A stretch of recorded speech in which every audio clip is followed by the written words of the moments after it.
Welcome to the BlockVerge podcast, where we will be discussing all things blockchain every day. I'm your host, Derek Newman. On today's show, we'll cover how Chinese internet users are using blockchain technology to get around government censorship. We'll get some nuggets of info on what an ex-Visa executive is doing. Find out how police in India are proposing to revolutionize criminal investigations using distributed ledgers. And finally, we'll hear why one economist thinks blockchains are useless and another doesn't. For Thursday, August 2nd, 2018, the Nobel Prize edition, let's get started.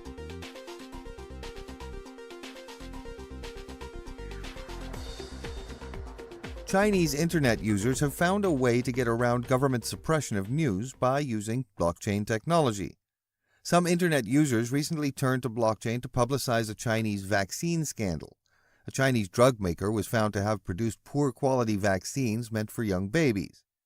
The company was identified as Changchun Changseng, one of China's largest vaccine manufacturers. Last year, the same company was ordered to stop production of several kinds of vaccines due to poor manufacturing methods. The information was uncovered during an investigation by an unidentified reporter who published the story on the internet. The story said Chinese officials had discovered production problems as early as November, but did not admit their findings or announce any action against the company until July. The news spread across social media in China, but the story was quickly censored by the Chinese government. Other attempts to republish the story were not successful. Several technology publications have written about how members of China's blockchain community got involved to keep the story alive. The U.S.-based technology publication The Verge reported a user of the Ethereum system moved a small amount of Ether into the user's own address. The owner of the address then added the censored vaccine article to the blockchain transaction's metadata. The blockchain's metadata. The metadata information is public. Since the Ethereum system is decentralized, it can only be controlled by the people who are part of it. This publishing method prevented Chinese government censors from blocking the story. Once the story was out, it didn't take long for Chinese officials to start officially commenting on the investigation into the company's activities. At least 15 individuals connected to the company have been detained as part of this investigation.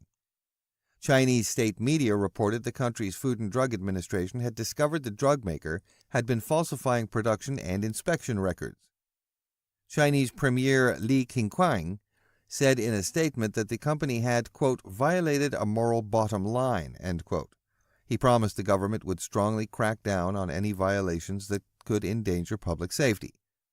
The latest vaccine case was not the only major incident involving blockchain publishing. In April, the method was used by student activists to publish an open letter written by a student who said that she had been sexually assaulted. The student accused officials at her college for threatening her and taking steps to prevent her from going public about the case. The letter was quickly censored when released, but the blockchain version still remains public.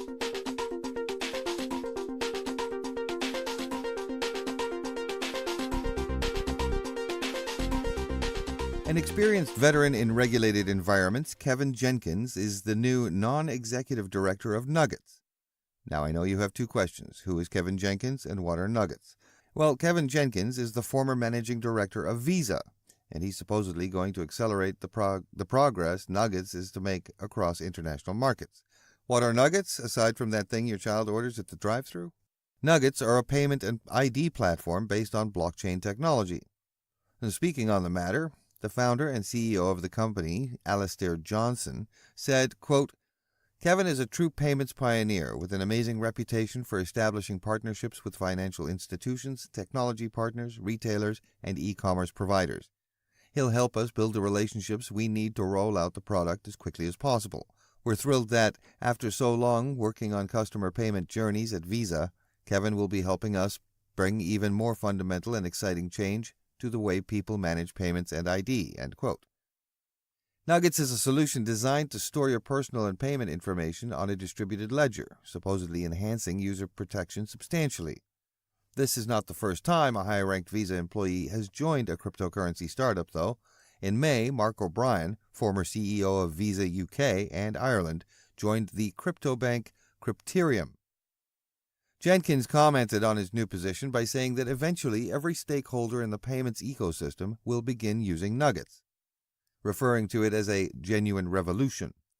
Furthermore, he reiterated the fact that the current model of companies holding personal information is broken, stating, "The current model of business holding personal information is broken. It needs fundamental change. Study after study shows that the customers are frustrated by the payments journey, the many steps that they have to take, and the security fears." End quote.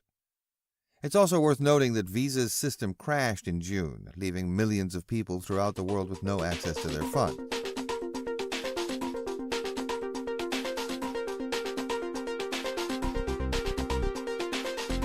Recently, Indian police investigated the Sister Abaya case, where the chemical examination report was fudged by the officers concerned, leading to a huge uproar.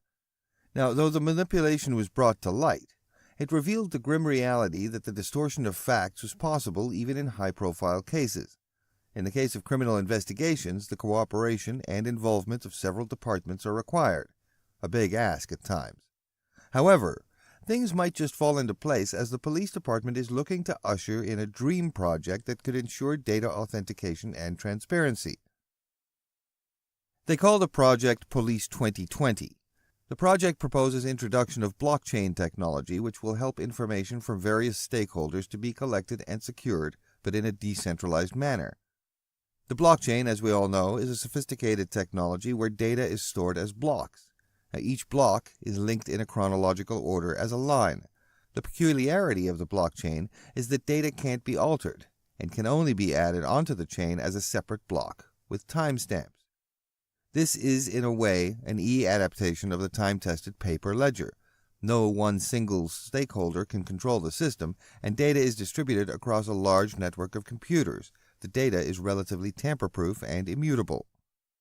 The first benefit is that it could give citizens much greater control of their personal data, enabling more personalized services. So, for example, complainants could control access to their case records on a blockchain, which could be updated in real time by both the police and the complainants. Crime reports could be made on a distributed ledger, with victims being automatically updated every time there's a development in the case, rather than waiting for police to call them or email them. This could even apply to cases under trial, where warrants and summons can be intimated to registered users in real time. The second expected benefit is that it will enhance interoperability between various agencies who play roles in the investigation. In Kerala, India, usually a crime probe mandates the cooperation of 5 to 6 agencies, such as the Health Department, Forensic Science Lab, and mobile service providers. The new technology allows different users, institutions, and agencies to access the data with varying levels of permission.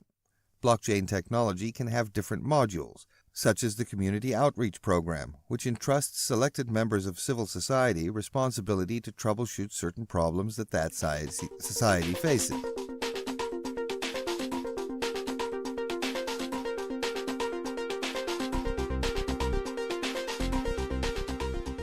Paul Krugman says blockchains are useless. Oliver Hart, who is serving as an advisor for a blockchain governance and design firm to help make better smart contracts, says that they can be great for automating certain business dealings and assisting in legal disputes.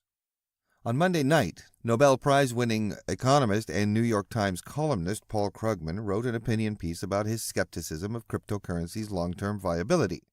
His doubts center around 2 arguments. Cryptocurrency are not tethered to anything in the real world and therefore have no actual value, and they are, and always will be, too expensive.